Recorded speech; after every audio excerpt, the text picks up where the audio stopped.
guys, welcome back again sa ating Book of Life in My Life. So today, ang verse natin is Santiago chapter 4 verse 8. So, hanapin natin yung verse 8. So dito nakasaad, lumapit kayo sa Diyos at lalapit siya sa inyo.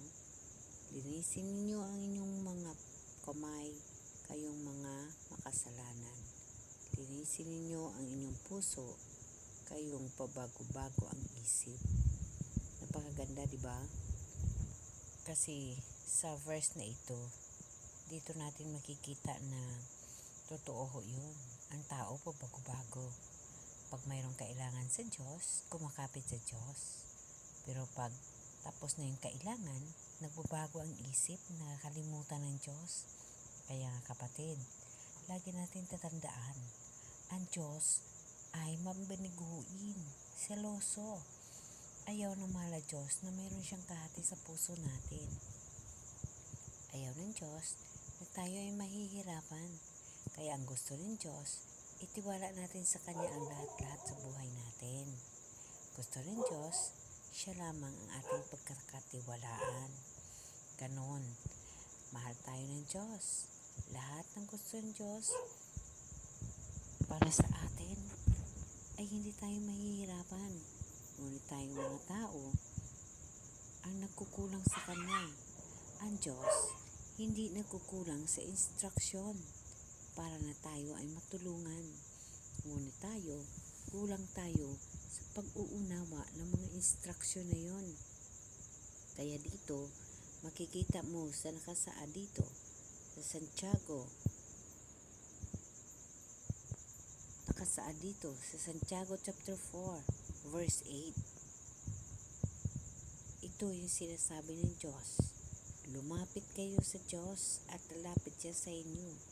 Linisin ninyo ang inyong mga kamay, kayong mga makasalanan. Linisin ninyo ang inyong puso, kayong pabago-bago ang isip. Diba? Kasi tayo mga tao, mahilig tayo magbago-bago ng isip eh. Diba?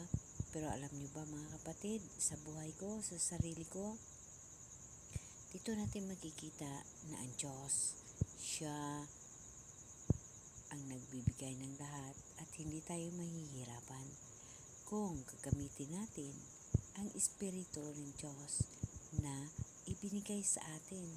Ang Espiritu ng Diyos na nandito sa buhay natin.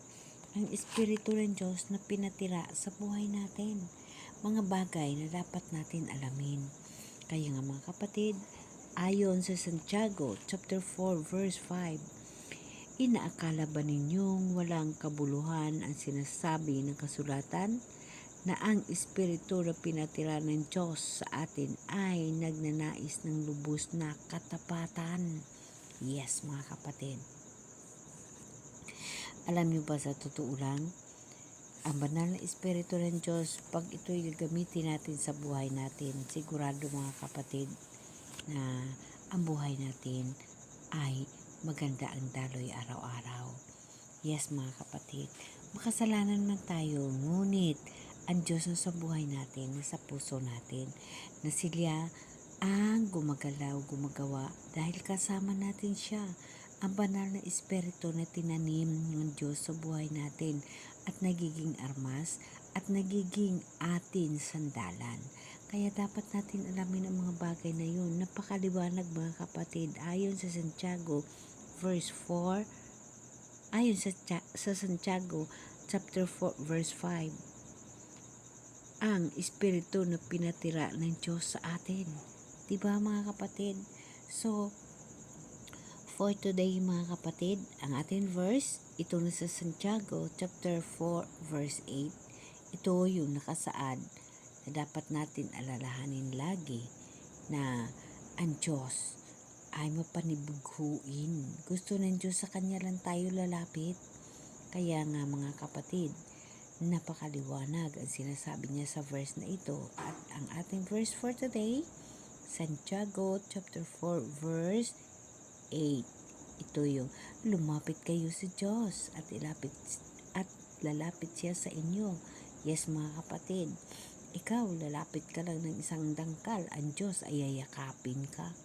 Wow mga kapatid, yun ang pinakamaganda. So tatandaan natin ang verse natin for today, Santiago chapter 4 verse 8. Amen? Amen.